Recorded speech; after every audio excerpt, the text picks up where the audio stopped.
Let's begin by talking about different personalities. Okay, so I'm not going to say who I'm describing here. I'm going to reference things on the internet. There is maybe one of you who is perhaps delusionally confident. One of you might have potentially an imposter syndrome that we've been talking about at some point, somewhere online. How do you two work together, being so different in your own words at times? I'm not inserting that. How do you find it working together? And does it work? And do you occasionally maybe slip into each other's role to balance things out a little bit? That's a great question. I think we're still trying to figure that out. It's funny that you mention this because Giana and I have been working together now for how many years, Giana? Five? I mean, Five. it's in the last 3 years with the podcast, and as things get busier and crazier, we've added retreats, and so we're really in tandem now, more than ever. And I think that it's been an interesting ride. In some ways, I think it's been challenging because we do have different personalities and different strengths. But I think in the end of the day, it's really made us stronger. And I think that we have taught each other different skills. And I think that's one of the reasons why it works, because Gianna and I are very different people and we bring different things to the table. But yeah, what do you think, G? I think that we've rubbed off on each other. I think you've helped me gain confidence, and I think I've also helped you maybe be a little bit more grounded and like practical in a way. Yeah, for sure. And like hone in on some of the like you could be an idea person and have all these things moving around, and maybe I kind of like rope you in a little bit and bring organization to it. Mm-hmm. What made you think it would be good to work together? Like, what made you think, oh, actually... It's a really good question. I can, if you don't mind, Bradshaw, I'll answer this. But I had been teaching in South Florida for a bit, and I used to live in Chicago, left, came back. But I hadn't been teaching in Chicago at the time where Bradshaw had been there for years. And I knew him as a yoga teacher when I would practice. But when I came back, it was just months before the pandemic. So I had only been teaching maybe for 6 months in Chicago, and then everything shut down and went online. And I hadn't had the opportunity to really establish myself in Chicago to like take things online. And I was like, I just need someone who's really established here to work with and to like build something with. So that's what drew me. I mean, I knew Bradshaw. I wanted to use him. Yeah. Yeah, that's if anything, and then it turned out where I used her. Yeah. It's all it's even. been like very mutually, honestly, it sounds like silly to say, but I think it's true. We saw what the other brought to the table, and I think we played to our strengths in that way as we came together. Sounds like a perfect relationship. It's not perfect, but we're definitely working on it. Yeah, I mean, I think I agree, Giana, and I think it's just been interesting as we've grown together as friends first and then business partners, that like Giana mentioned, we've rubbed off on each other. And I think that I wouldn't have grown as much, not only as a yoga teacher, but as a business person and as a friend, if I hadn't met Giana. And I think that the reason my career has moved in the trajectory that it has, specifically in the past 2 years, has so much to do with Giana. And so much to do with her, pushing me in a direction of just knowing that I can accomplish things and that I can commit to things. Like she said, I have a lot of ideas. My follow through sometimes can be questionable. Yeah, we would have a lot of long, hard chats where, just doing the daily yoga teacher grind, especially as things started opening up. We started virtually working together 2020, and then as the world opened up more and we put ourselves back in like the hustle of things, we would have these long, hard chats of like, but where do you really see yourself? Like, where do you want to grow? Are you going to be doing the group class hustle for like until you're in your 70s? Like, I was just like trying to get more out of Bradshaw at that time. Like, you should invest in yourself. Like, you should, whatever, just hyping him up. And I think as things started to click, we've become even stronger. Let's now I want to pick two different parts of the career now.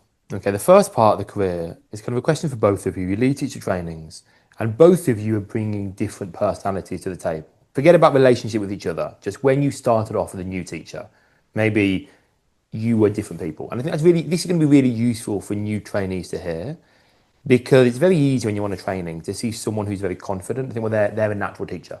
They're going to be amazing. I'm a little bit shyer. I'm not good with my words or whatever. And I'm not going to be so. So I'd love for you, based on your unique personalities, to answer, what did you think was going to be easy about yoga, teaching yoga? Like, was it actually easy? What was hard? And how did you overcome that challenge based on personality type? It's an interesting question. Do you want to start, G? Sure. I mean, I hated public speaking. So I thought the hardest part was just going to be in front of a room. I think there's this naive concept that like every student is like there for just the teacher, and you just become a little bit self-centered, thinking you're like the star of the show. And I didn't want to be that. That was the hardest part for me. I remember my first like feedback in my 200-hour group teaching session was that I needed to talk louder and I needed to like command the space a little bit more. That's something that I've had to take time, like just learning to take up space. And oh my God, this can like go deep into my childhood, but we won't go there. Like just owning my voice, taking up space. And I think the things that I thought would be the easiest about it was just sharing the practice, because I had been practicing for so long at that time. Like I think this is rare nowadays, but I had been thinking about doing a teacher training for like 5 years before I did it, and practicing for over 10 years beyond that. And I think nowadays people practice for like a few months and then take their 200-hour. And so I had built up a foundation where I felt really confident about just like sharing the practice. I just couldn't put myself out there. So what did you do? What did you do to actually start to put yourself out there and speak louder and own the space? I had to just do it scared, as cliche as that saying is. Like I remember I did my training and I had no intention of teaching. And the owner of the studio was like, I was taking I think 7 a.m. class, and the teacher didn't show up. And the owner, who I did the training at the studio, was like, oh, Giana's registered. I'm going to just call her. She's teaching. So they threw me into subbing a class that I thought I was going to take. And I don't think if I didn't have people depending on me, I probably would have never taught ever. And then it was just like a small rip of the Band-Aid, where then I was like, okay, I don't want to teach yet, but I will be on the sub list. And then it's like, okay, I'd slowly start subbing. But the more and more I did it, like anything, it becomes easier. And I think that it took like maybe 2 full years of like dipping my toes to feel like, okay, I can do this. I was definitely winging it the first 2 years. Was it, just one more question there, was it you can do this or you want to do this? Was it a bit of both? I think it was both. Yeah. I think I've always wanted to do it, but I didn't see myself in that role. Yeah. I think, Bradshaw and I had a really interesting conversation. We did a live podcast at a local studio in San Francisco the other week, and we were talking about what we thought yoga teaching would be like, or like the myth of what it would be like to be a yoga teacher. And I think something that maybe a lot of people do is like put their teachers on a pedestal. So a part of my imposter syndrome was like, I don't think I have it all together yet. Or I'm like, I'm not spiritual enough yet. I don't have the perfect yoga body yet. It's like all these stupid little things were what got in my way personally. Cool. Let's tag in Bradshaw. Ooh, the question was, what did I think was going to be easy? Or even let's kind of fast forward it to what did you think was going to be hard? Or actually no, because maybe, and I could be wrong, you seem to be, at least at this point in your career, a confident person. So I imagine that when you stepped on a yoga mat, it wasn't a fearful experience. Perhaps it was. So I'm guessing the question is more related to when you stepped on the yoga mat for the first time, were you feeling, whoa, I can do this, and got shot down because you realized it was harder than you think?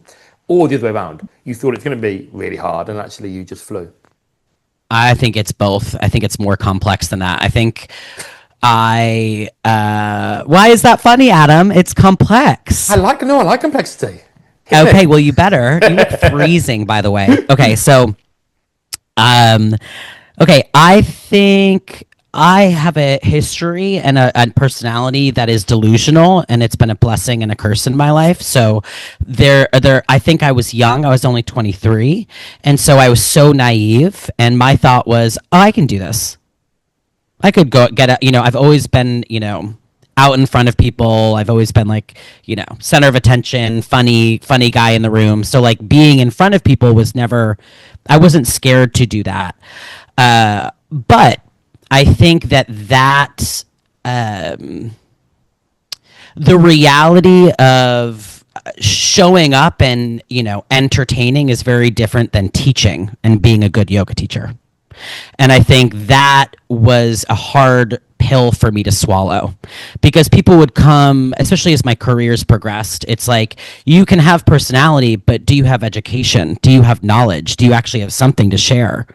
And so I think that I learned that skill along the way, but it was not an easy process, and it was a multi-year process to get confident, where now I never, this Gianna and I talk about this all the time, in our business, and also just to, talk about childhood trauma, which is like, I never want to be perceived as I'm just funny or you're just getting entertainment.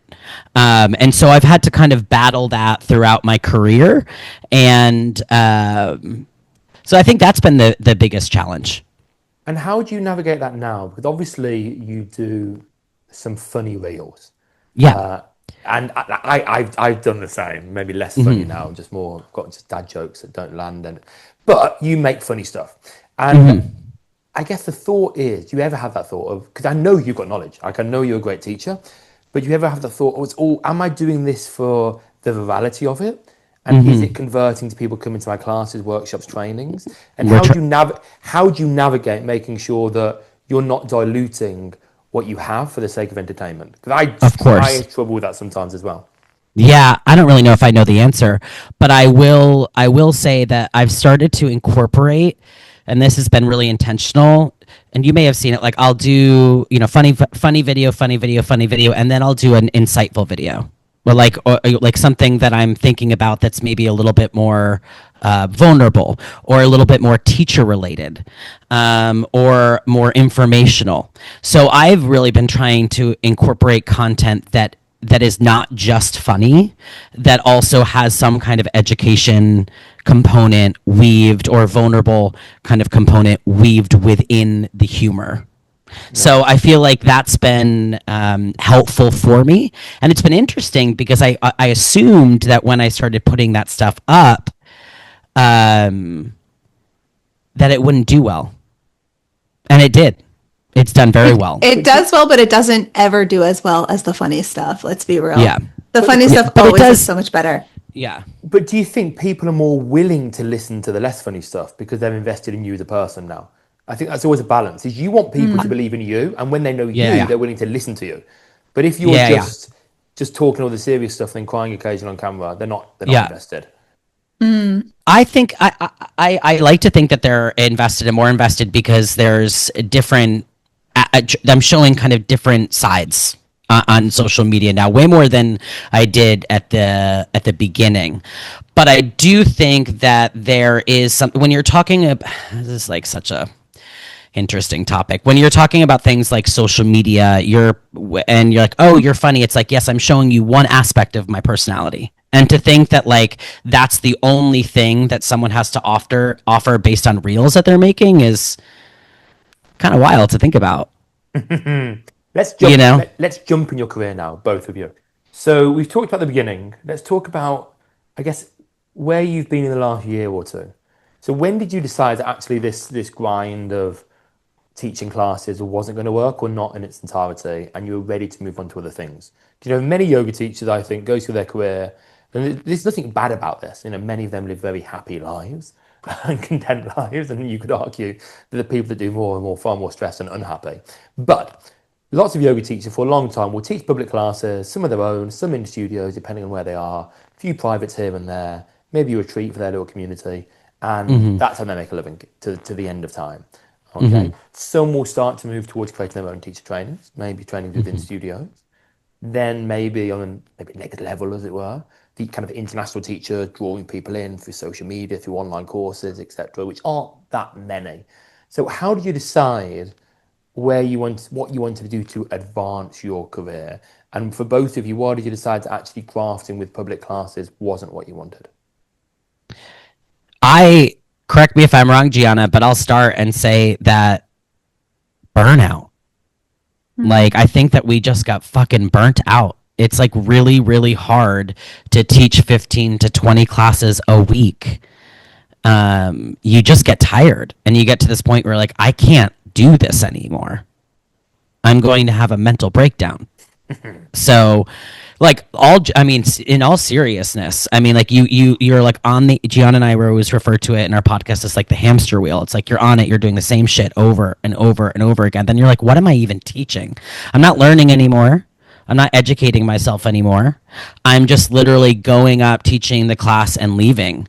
And I personally, as a entrepreneur, as a creative individual, and I think Gianna as well, it's like we need to be challenged. Like we need new ventures. We need to see what we're capable of. And I think it's very easy in this career, and I can, this happened to me for many years, is just be complacent. I think there's a lot of complacency in the yoga industry. Well, do a training 20 years ago and that's it. Yeah. And teach the same thing for the next 20 years. Yeah. I would like to maybe add to that, because I kind of play with the idea, and this is more so being a dad now and wanting to spend time with my kids. It's like, actually, I know I was reading it in some philosophy book the other day, this idea of living a normal life where we don't care about succeeding more is almost the ultimate dream. Where we're not driven to achieve something else could be the ultimate dream. And I'm not that person, unfortunately.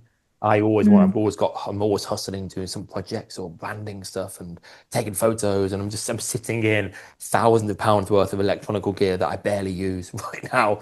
I keep wanting more, but I just want to, I guess, convey to some teachers out there that if what you're doing, it makes you happy and you're just teaching your classes and you get to spend 7 hours a day with your kids or knitting because that's your thing, and that it can be a wonderful career in that sense, and we don't all need to succeed and go to the highest levels. It's a pathway, but not a pathway for all of us at all points in our life. You know, for me, the only thing I'd add to what Bradshaw said is that this is my second career that I've taken a passion and turned it into a career, and both times the career killed the passion. And so I think that part of the burnout, because just to afford life as a single person who has to pay my own rent and all the bills in a modern American city, it took so many classes to support myself. And so at the time, the group classes is all I knew.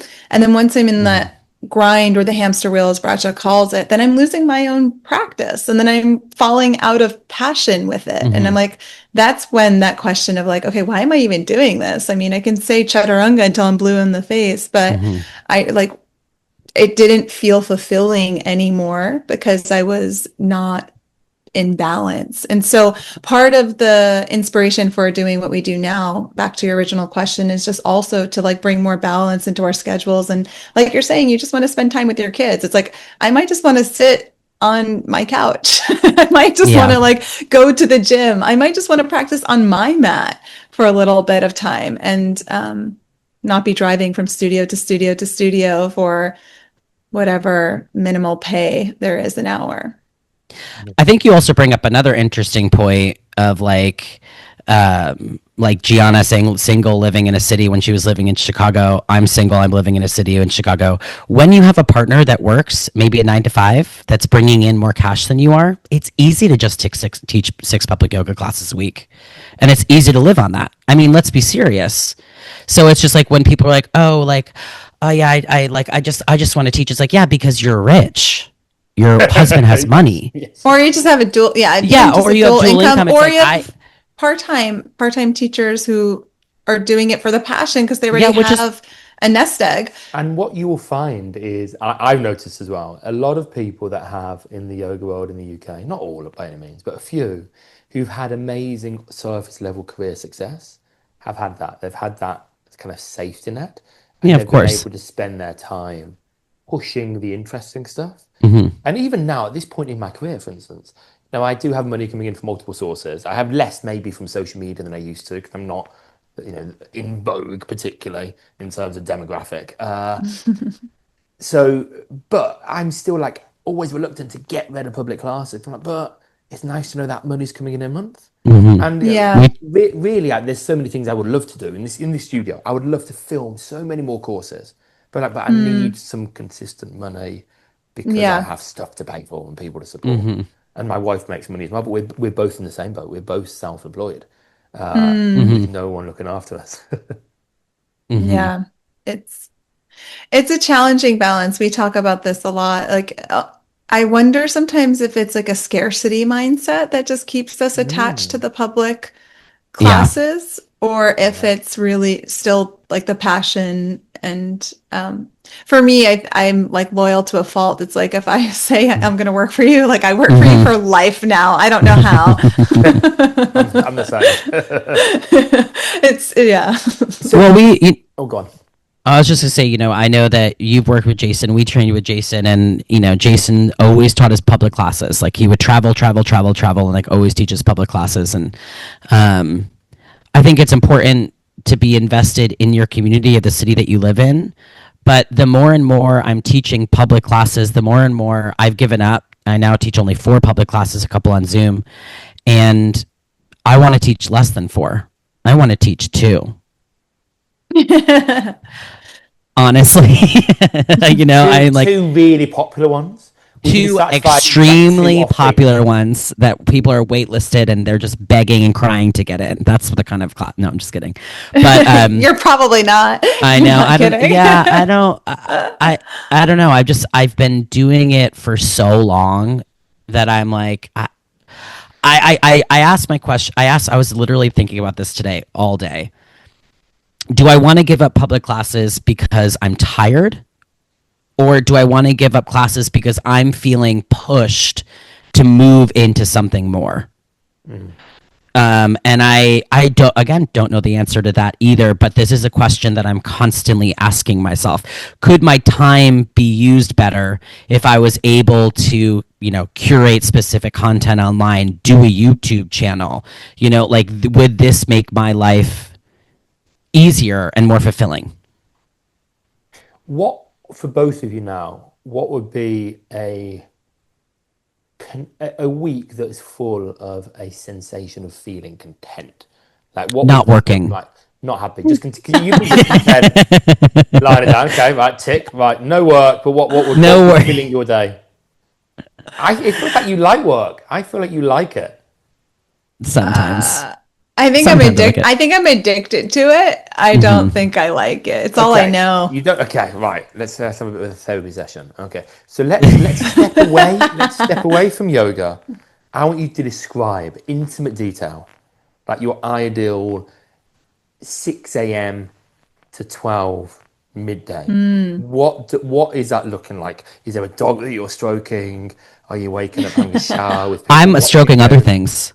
Cool. Right, starting off that. Morning or night or both? Both. Okay, you're stroking. Let's start the day. I'm going to alternate. Both of you tell me what you're doing at this particular time on this amazing content day that is a real day where money is made. Right, 6 a.m. Sleeping. Gianna? Sleeping. I'm probably just getting up, if not still sleeping. All right, 7 a.m. Sleeping. Starting I want to be consistent with a morning routine again. There was a day where I did, but I've fallen out of it. So I want to Ashtanga practice. What we're talking. No, I want to sit on a meditation cushion and do nothing the first few moments of my day. 8 o'clock. Getting up, taking the dog for a walk. Oh, no stroking. Yeah, no stroking. Well, I like to, well, sometimes I do both at the same time. I take the dog and I stroke, and it's just like a huge thing. Giana? It's probably some, water and light breakfast.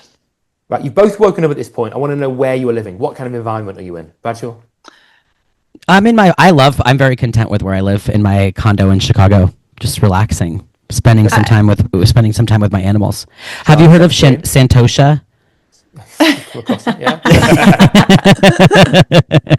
Bradshaw has, he's the essence of contentment. That's why he's got no tattoos, no excess. That's why I live in anywhere. excess in every part of my life.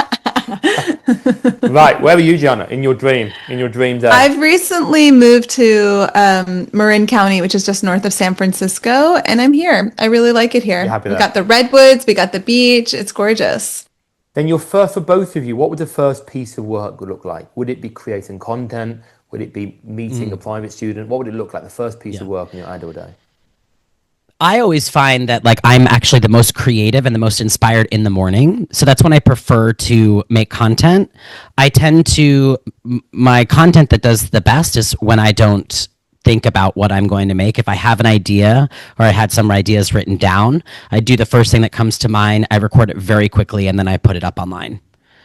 Is it post and go? Just trust it. If it does well, great. If it doesn't, fine. Oh yeah, absolutely. Bradshaw, how much time would you say you spend on your posts? 2 minutes. Yeah. Amazing. And Giana, what's your first piece of work? I think I'd be just doing some computer stuff. I'm very admin heavy, so answering all the emails and just making sure I get back to everyone who needs a response and doing all the planning. Bradshaw, what's the peak working moment of the day? Morning, from... No, not peak energy, but is it you leading a teacher training session? Is it you leading a class? Is it you starring in a yoga TV show? What would be the peak part of my day? Probably leading classes or workshops. Okay, so not long-term relationship with people, but brief class or ask Giana how my relationship with long-term with people. He's in and out. Are they stroking? I'm stroking. Maybe I should move to that career, which could happen. And then Giana, what's the peak of your working experience in the daytime? It's probably after I do a bunch of computer stuff. And I think I'd keep this consistent. Even my fantasy is just an evening class or an early evening class. I don't want to be a late night worker. And are you both, because neither of you have mentioned, record a podcast together or... Well, we do that once a week. We're very, very consistent. Yeah. Yeah, we've been, we've loved doing the podcast, but it's definitely been challenging to be so consistent, but it's been the thing that's paid off the most. Why do you think it's paid off? Why did you bother with it? I think it's paid off because we've been consistent. We've been every single week. We have hundreds of episodes now. I just saw you've got you need to get more views. You've got loads of episodes. You need to get more people to review it. You need to get your listeners to put some stars on it. Oh, I know. Well, our stars are doing quite well. Oh, hang on. Well, I don't know. I just looked at that. We use Spotify. That's mainly where our... No. Well, we have over 100 and something reviews on Apple and a 4.9. And I'm not sure. I saw you got 4.9, but okay, my bad. Maybe I looked at the... I'm surprised. Yeah, don't you be shady to us, I'm surprised we have a 4.9, honestly. I'm surprised it's 4.9 with the amount of reviews and everything, because our episodes can be... I'm really proud of our podcast, but they can be winding sometimes of we're serious and then we're silly, we're on tangents and then we're back to the subject. What do you think has made... I'm not going to say what has made it successful, because that's consistency and just doing what you do consistently. But what was your goal when you started it? And has it aligned with the goal, or has it actually produced something very different? And why do you keep doing it in that sense? I'll just start, because the podcast, if you don't mind, Bradshaw, I was it was your idea. My idea, my baby. But I had taken a break from teaching publicly, and I wanted I've just been like obsessed with the yoga world and being in it for some reason for as long as I've been in it. And so it's my way of staying in the yoga world without teaching publicly. That's how the podcast came to be. And I was originally going to do it solo and have rotating partners, mainly because I felt like Bradshaw, even though we had been doing retreats and trainings together at that time, I just never saw him making a weekly commitment to being on it. And then I think that once we got started, you're like, yeah, no, I'm in it. You're like, I'm doing it. This is mine too. And I'm like, okay, sure, I don't care. This goes back to like me taking up space for an hour. You know, when I started, I was like, I don't know if I could hold a whole podcast solo for an hour, because I wanted to always have a mix of solo episodes and then some with guests. But yeah, it's taken on a life of its own, because I think something that makes it so great and different and special is our dynamic and our friendship really showing through, you know, in between the realities and like the wisdoms of what we share. It's also like super real and vulnerable and funny. And it's not, in my opinion, like it's not curated. It's not curated. It's not like stuffy or, you know, pretentious in any way. I think it's super relatable in so many ways. Is it converting to like sales? Is it converting to people doing trainings? Yeah. Yeah, trainings and workshop. A lot of people on retreats. It's been amazing. Yeah. It's hard to quantify that, but I often, like when we have people sign up for things, like I send out an intake form and it's like, where have you heard of us? And it's definitely like podcast or Instagram has been two of the newer, most popular responses to that. Because for a really long time, we were just getting local students. Mm-hmm. I want to add something to that, Giana, is like, I think that's something I'm really proud of, and what we've done really well is we have been ourselves. We've been authentic. We haven't tried to put on a front of who we are or what we're about. I think that we've been willing to show the messy sides of teaching, the messy sides of our personal lives and of our personalities, our flaws, and everything in between. And I think that people can tell when you are talking, when they hear that, they feel like they're listening to a friend, not someone who's trying to curate a perfect image or personality. And so I do think that that's one of the reasons that the podcast has been successful, especially in an industry. The yoga industry is weird. I love it. I'm happy to be in it. I think there are wonderful people in it, but it's a weird industry. And I think that there's a lot of virtue signaling. I think there's a lot of people, you know, not really being who they are. And I think that you can read that. And so I think that when we came out with the podcast and really committed to just showing all aspects of ourselves, that was the best decision we made. Has there been any downside of giving so much of yourself, as it were? Because, you know, people coming on retreats and thinking they really know you because you've shared intimate stories or vulnerable stories. Has there been any negative? For me, not so much. I can't think of anything. That's perfect. I don't think negative as much as like I've started to like do travel and teach more weekend workshops. I did a bunch this year, and I think that it's not negative but interesting because people they think they know you, and they do know a lot about you that you forget that you tell people online, you know. So I do think that that's kind of a weird, sometimes it's just not a bad but a strange experience. I think it's just something to be conscious of because you know, we are like putting a lot out there. Sometimes just our dynamic and the depth of our friendship, like we'll forget that this is like going out into the world, and like, you know, the amount of people that consume it. It's hard to imagine sometimes because we don't see it. It's not like Instagram where you get like immediate likes and you're like, oh, wow, this went viral. It's like very hidden on the back end when you're doing a podcast. So it's just something I try to remember. But for me, I just want to say it's super positive because I'm not the type of teacher that shows up and leads a room with my whole personality. I think it's really hard for me to like sprinkle in like the things that make me in my like 60-minute classes. So it's just like another lens, and a totally different lens where people can get to know me more than they would in a 60-minute class. And hopefully I think it makes me more likable. But It's really interesting what you say there about feedback from podcasts versus feedback from social media.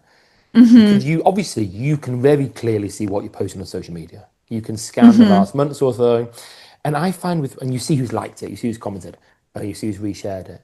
And I find when I share things on podcasts, you completely forget anyone even listens to it, don't you? Yeah. There's no totally. immediate feedback. No one ever, like it's so rare that someone shares the episode. I can see people listening, but no one ever Mm-hmm. shares episodes. No one ever says, oh my God, Adam, thank you. That was so good. That was life changing. You inspired me to be a new person, whatever.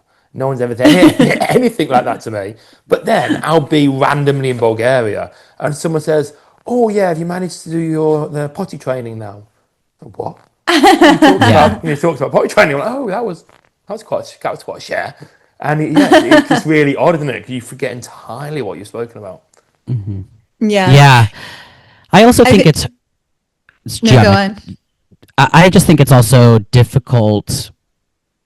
I've always had it's always been difficult for me to edit myself in all aspects of my life. And so I think if I start thinking about editing myself when I'm recording a podcast, it wouldn't work for Well, me. we started that way. Like I remember one of the Oh yeah. I've shared this story often. So sorry if you've heard it before, but one of like the first few episodes we ever recorded, somehow I'm like trying to have like a serious yoga podcast, and Bradshaw goes on a tangent about gonorrhea, and I'm like, I have like my hands on my head. I'm stressed out. I'm like, you were creating so much work for me to edit.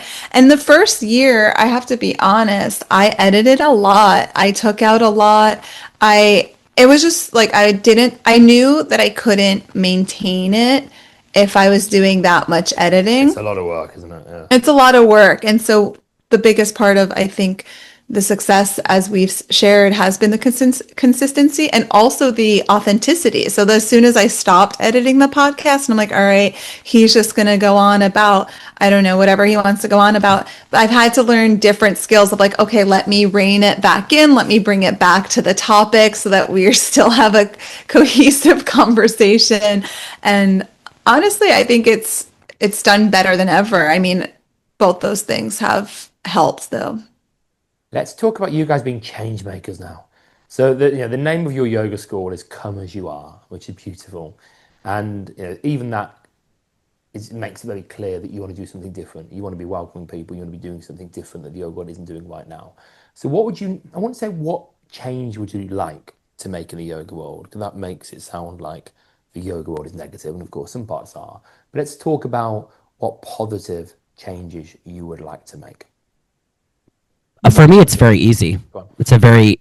I think that we want to hopefully help people realize that you can have joy and levity and sarcasm and still take your yoga practice very seriously. That it doesn't have to be so linear in your approach.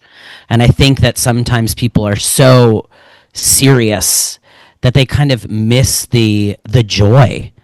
And for me, yoga practice has brought me so much joy and so much insight and so much vulnerability and everything in between. And I think that sometimes we just see it as one thing, that it has to be serious, that you have to sit on your mat, that you have to not laugh, and that you have to kind of look ahead.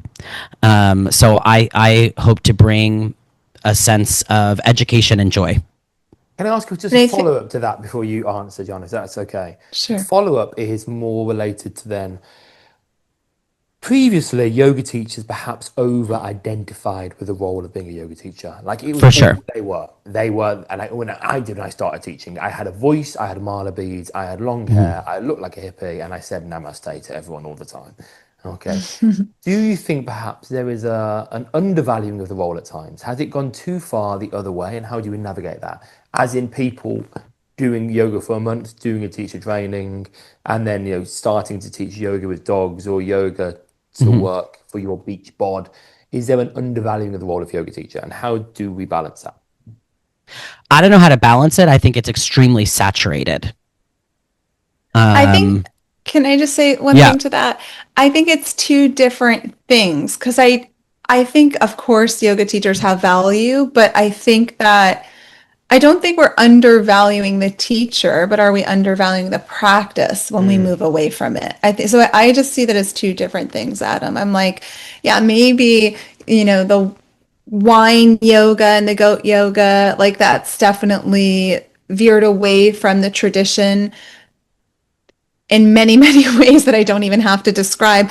It is interesting to look at the flip side, like at least it's bringing someone to yoga. Like that's an interesting inquiry you can, bring to it. But I think when getting specific about the role of the yoga teacher, I think it's really important that we recognize yoga teachers are just people. We're just flawed humans like everyone else. We're all weeding our garden and weeds will keep growing. No, completely. Yeah. And I think, yes, there's many yoga teachers that perhaps take themselves too seriously and perhaps don't allow the levity in the practice. But I think at times it can go the other way and everything is too light and there's no actual room for self-inquiry. The class can become an entertainment class. But again, I'm not coming at you with answers there. I'm saying it's just an interesting world to navigate, especially as teachers of teachers and teachers of existing teachers, how to help them navigate that. I think for me, the word is always balance, that two things can live together at one time. And I just like, that's what I always come back to is just like, you don't want it to be a joke when you go up there, but it's okay to keep it light.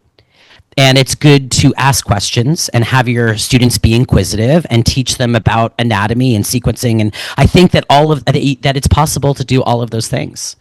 I do. And you could add meet people as they are to your just like come as you are, but also you'll meeting people where they're at. That's exactly exercise and meet them at the exercise point.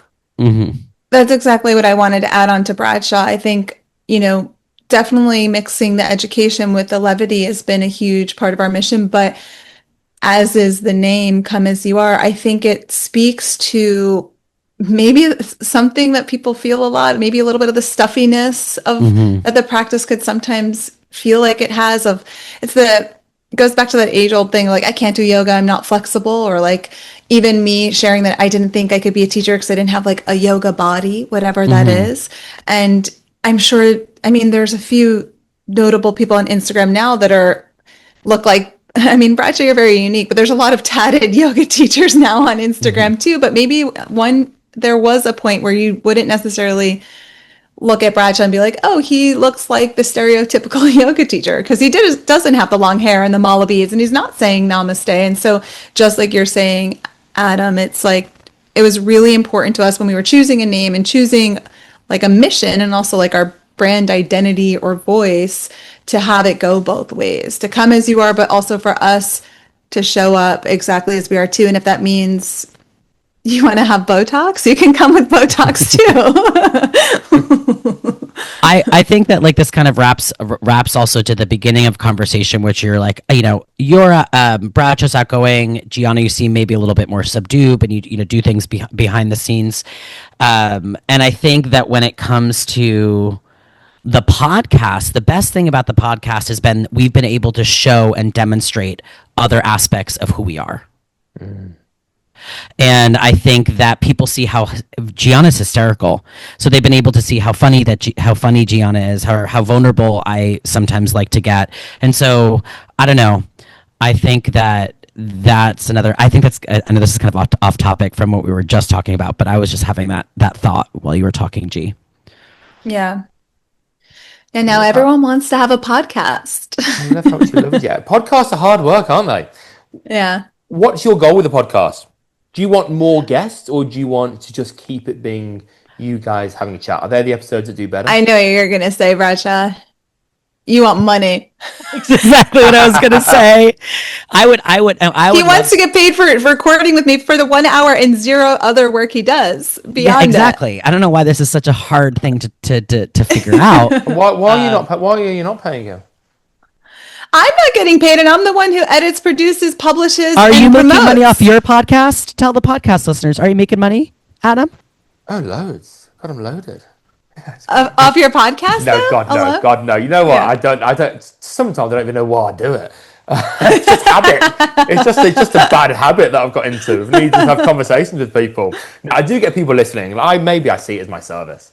Like I'm giving something back that people aren't paying for, and like very nice lessons. But in terms of making money, maybe there is a very intangible conversion to people come to workshops, trainings, classes, or like maybe a push. But to be honest, because I have chats with people, it tends to be more like the guests than me. And the way you're doing it, I guess, maybe is maybe more intelligent because people are actually truly getting to know you and they're investing in you. Whereas my job normally is to get people to invest in my guests. We try to do both of those things. So we do episodes just Giana and I, and then we try to have guests on. And it has been really, really cool to be in this industry and have some amazing teachers on the podcast, just like people that have been in this industry that have so much knowledge to share. It's a rarity that you can talk to these people for an hour and they're giving you, a ton of information. So that's pretty cool. Let's do some quick fires. So you've got your 300-hour training now, and you've got a group of teachers that have been trained, I guess, mainly by other people. I'm sure some of them might be your students as well. What gaps do you see in their knowledge, or things that you think, actually, I wish 200-hour trainings would stop teaching that. I need to kind of retrain people out of that. I think the gap is a little bit different than the retraining portion, but I think the gap is in like making this a career and yeah, maybe like the unexpected like business and administrative skills that come along with trying to sustain yourself in this industry. So that's something that we focus on a lot in our training is the business component of things on top of all of the other, 300-hour YA requirements. But there's a lot of, if you've ever looked through the Yoga Alliance requirements, there's a lot of electives and a lot of like gray area to add in your own expertise. And so I would say that's been ours is like, just administration and business. And we also think a gap would be mentorship. I know that I've done a few 300-hour trainings and, in one of them, I don't even think the teacher knows my name. I think that it was so popular and I was just, I was incognito somewhere in the back of the room but I've got the certificate and I think bet the teacher was like, who's that beautiful Italian girl from New York City in the back? I don't think so. But I think that it's important, especially if you've been teaching for a while, if you're going back for further education to like, one, know what you want to learn, know what your own personal gap is. And if it's in that training, I mean, I probably wouldn't have done multiple 300 hours if I knew what I was getting in the first place. So we try to be really transparent about what we're putting out there. But in terms of the curriculum and what we think we have to retrain people on and what we can be the most helpful with is a lot of the physical components of the practice, sequencing and anatomy and helping people reduce burnout and just, make it sustainable. Yeah, I think another thing that Giana and I really focus on is I think one of the biggest issues newer teachers have with teaching is they overcomplicate things and, how to just teach simple things well. I think that's something that I just really stuck with me from learning from Jason, and it just changed the trajectory of how I teach and how I show up. And it's benefited me in so many ways. So that's just something I really like to carry and teach to the people, that I train or that Giana and I train is like, you don't have to reinvent the wheel. Just know what you want to teach and teach it well. And that's all you need to do.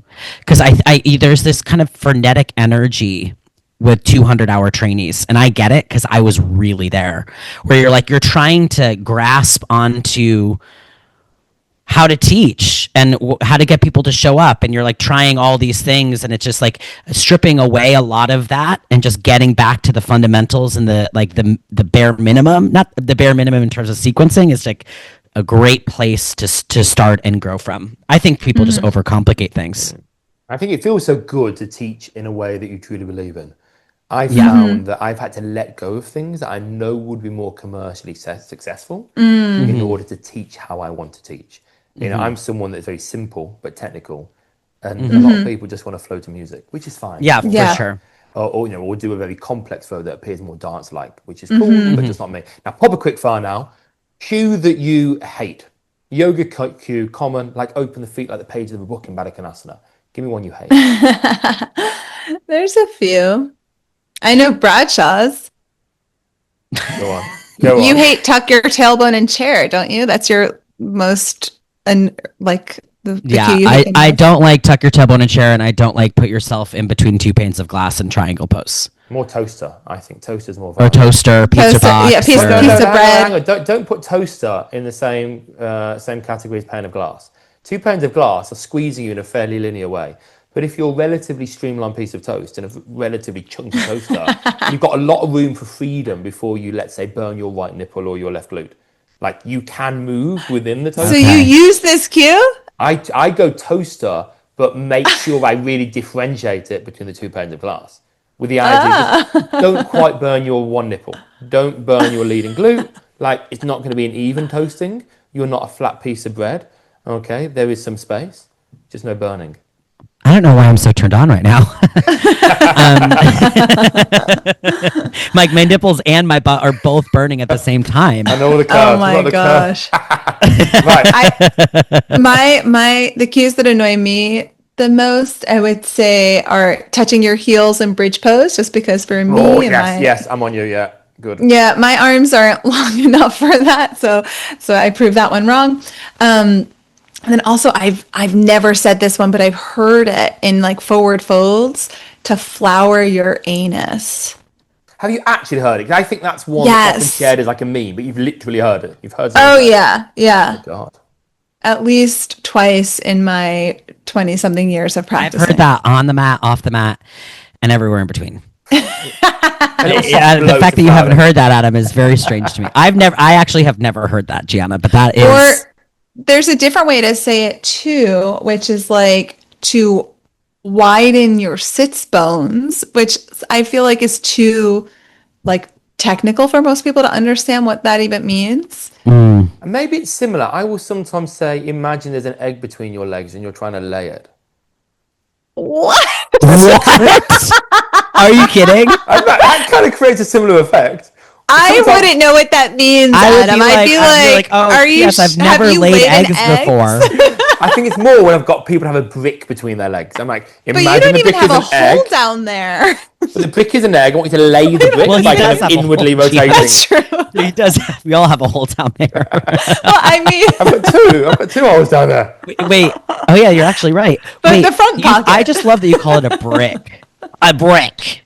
Oh yeah, no, I get a lot of American students, and there has to be a bit of translation every time I say get a brick. They're like, what? Yeah. Okay, fine. Get whatever you get. Get the cork thing from the corner. Can you do an American accent?